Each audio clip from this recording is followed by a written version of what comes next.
Check, yeah? All right, we're doing this. Hey everyone, it's Dan from The Fold, and welcome back to another episode of...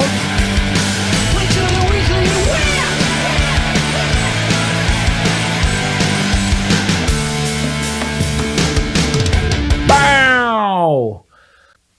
It's Halloween! This is Halloween! This is Halloween! Halloween! Thank you for joining us on Halloween for this very special weekly whip.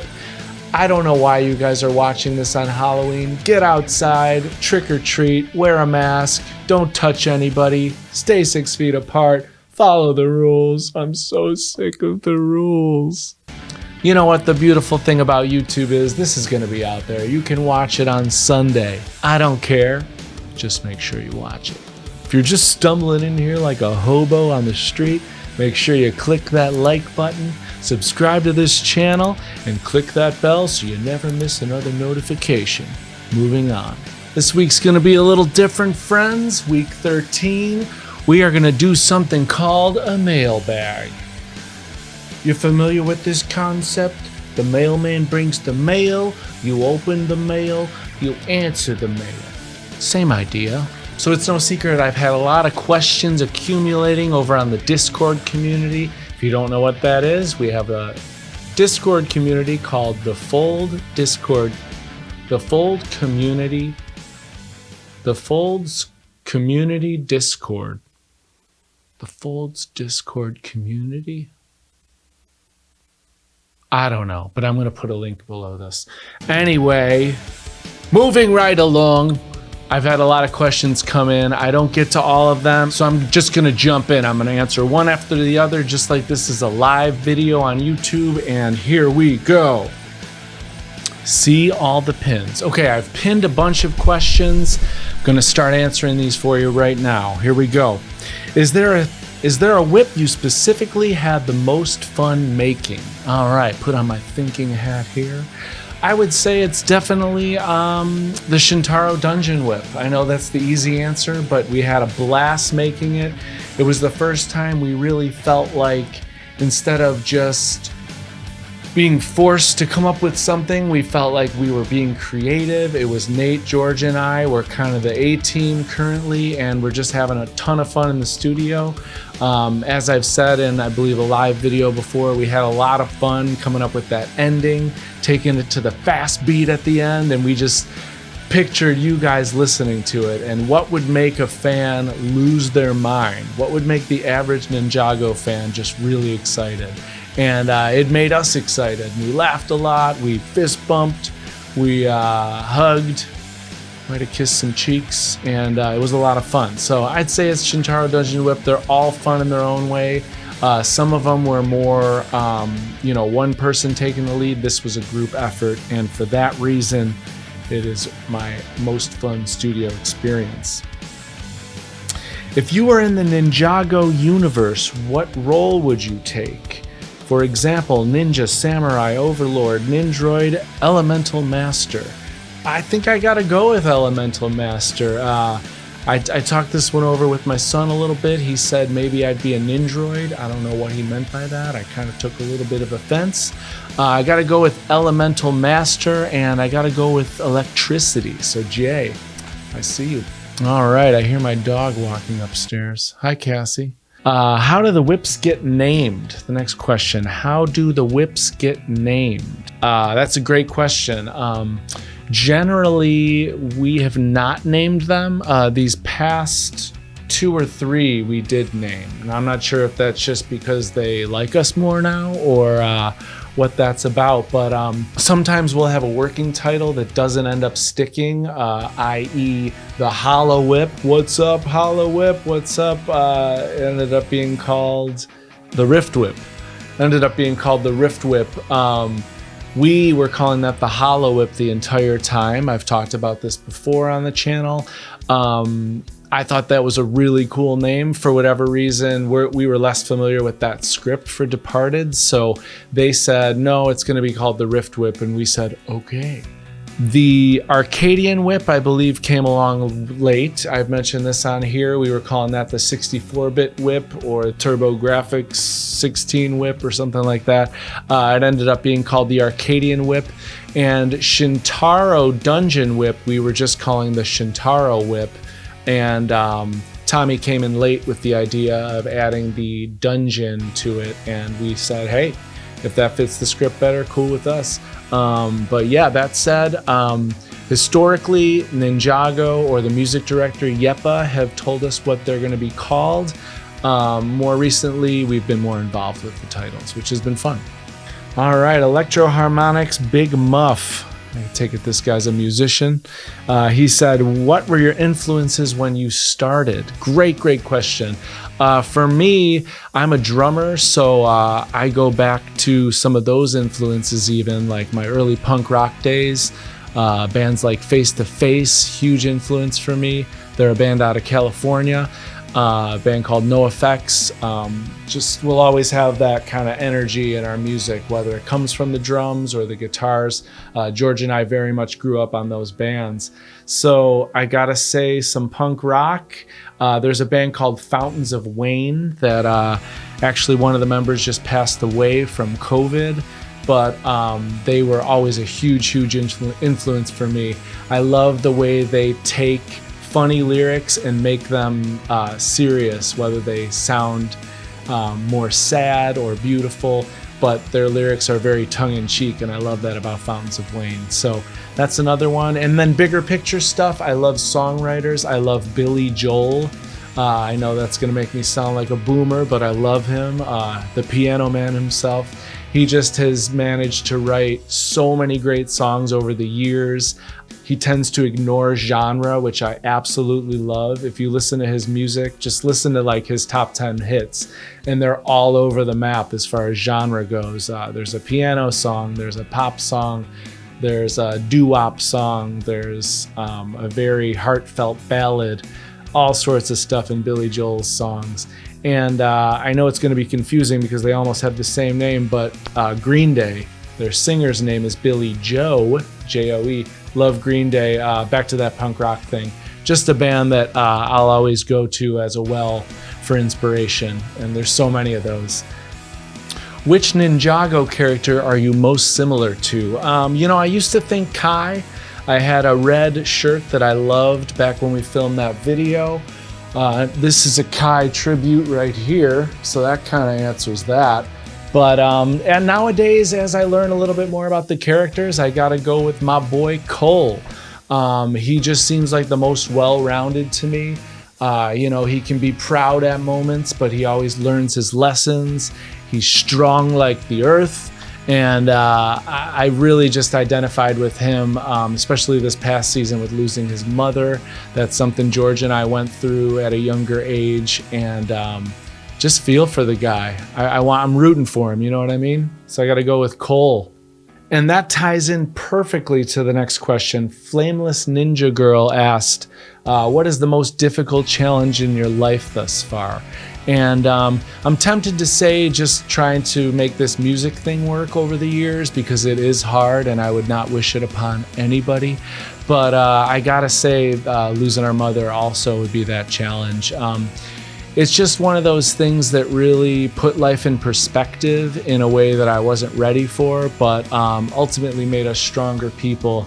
And when good things happen, like George getting married last week, you just know she's smiling down on us, and it's a good thing. The user Moro on Discord asked, I've actually been wondering, how old were you when you got into music? I'll answer that real quick. I was always into music. I loved Michael Jackson and Queen as long as I can remember. My first album I ever bought was Bon Jovi, New Jersey. But I started playing music, started playing the drums at age 9. I didn't own a drum set. My music teacher told me I needed to go get a drum set before he could teach me. So I went and got a drum set, and then I decided I didn't like that guy. And I found out my second cousin Joe, his name is Joe Smith, believe it or not. That's the most generic name you could ever have, but he's the best person ever. He taught me drums. We came up with our own system on how to write down music to play along to, because neither of us knew how to read actual sheet music. I still use that system today, and he taught me everything I wanted to know. He started letting me learn songs. I learned Eye of the Tiger, and I just went from there. And he's still an amazing friend. Whenever I play, he tries to come out. I try to go see him play drums as well. But from there, it was just a matter of getting more involved in the songwriting process. And that's really the only reason I made the switch to singer/guitar, was just so I could write the songs. Because even though a singing drummer sounds like a good idea, it doesn't really work logistically.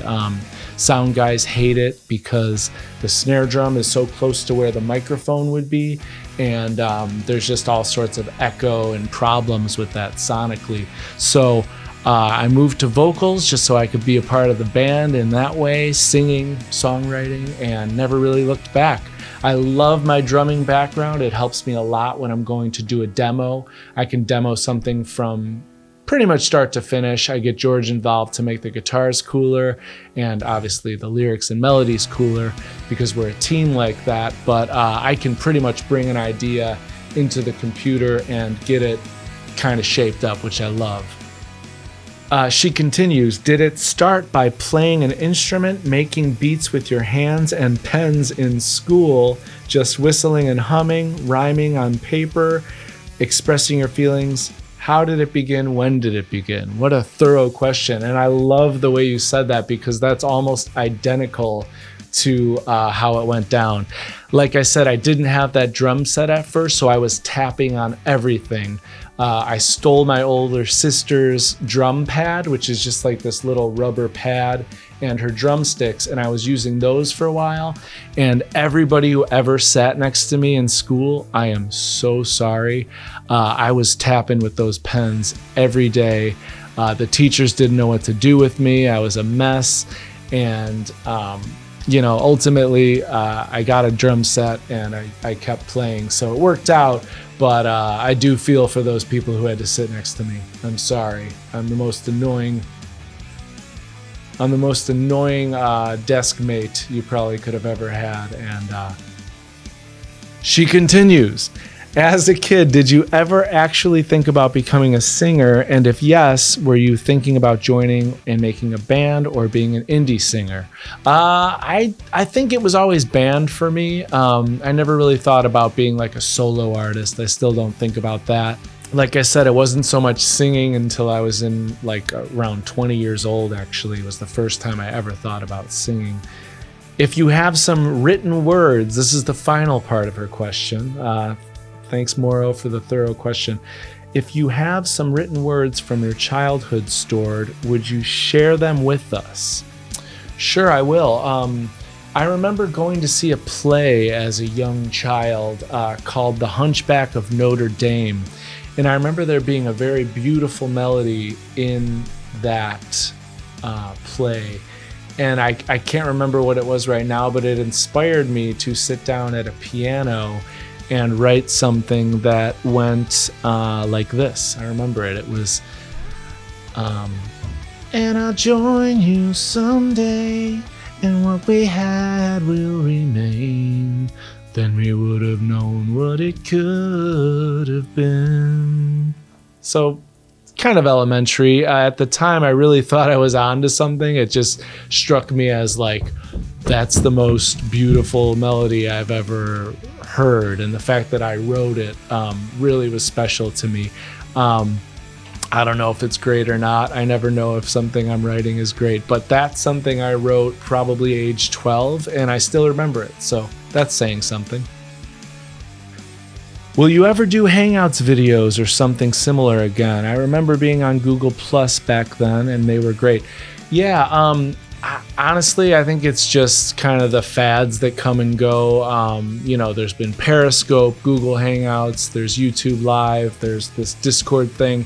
We're going to be wherever you guys are. I personally think going on a live with YouTube is probably the best way to do it nowadays because, it stinks I can't see you guys face to face, but I can get your questions and I can respond in a timely manner.